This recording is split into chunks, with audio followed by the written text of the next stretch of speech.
So my dad bought the famous Grafton next door, and this was empty. It was disused. Mecca owned it, and I came up about 1994, and then my dad decided to open this up. So we spent like 2 years refurbishing it from top to bottom. It's been a labour of love. Built in 1905, so it's 19 years before next door. The Grafton was 1924, so they weren't connected together at any point.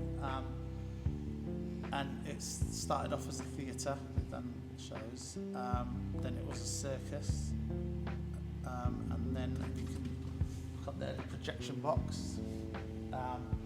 So it did movies from it was a cinema, and it done one of the first talkies when they put the voice into it and stuff.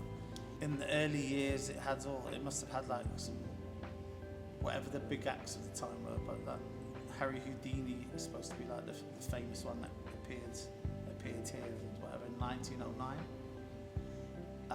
And then when it closed down in the war and it was an ammunition site, when it reopened, it went back to the name Locarno, which that's what it was in the 60s. So one of the most famous concerts here was Valentine's Day 1963 was the Beatles. So I think it was at a point when they made it. So that was supposed to be, I've been told, like an iconic gig. It closed down, I think late 60s, early 70s, and then Mecca had it as a casino, and Grafton was operating as that was. So yeah, so when my dad purchased it, this was basically in a rundown state. We had no help. We had, for some reason, we were in the middle of nowhere. We weren't in the city centre. We weren't in Everton. We weren't in whatever. So through his hard work, it's been done up. I'm not gonna lie, it took a long time.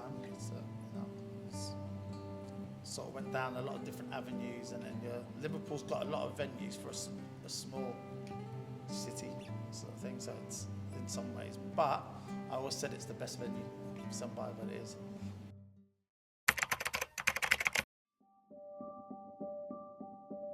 At the moment we're underneath the main floor of the Olympia, and this is the elephant pit.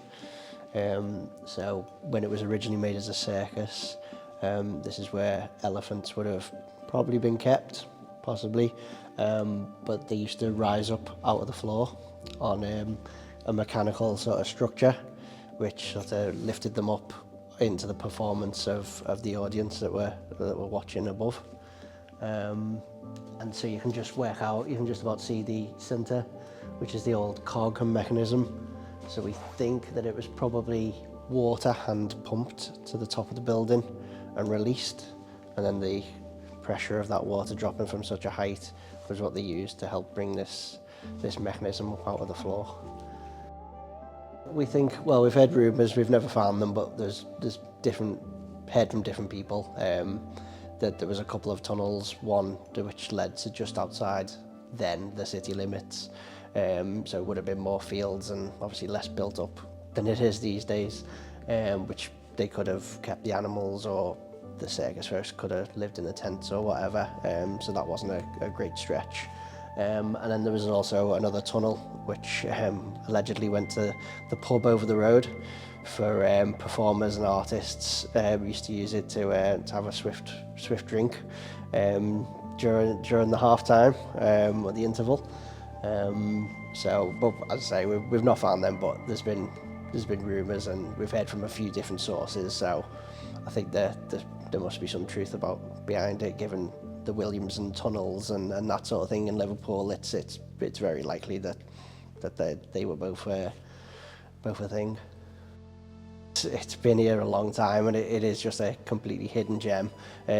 From the outside, you wouldn't think that all this is right in here, and even the thousands of people every month that come to gigs and shows, they've got no idea what they're standing on top of.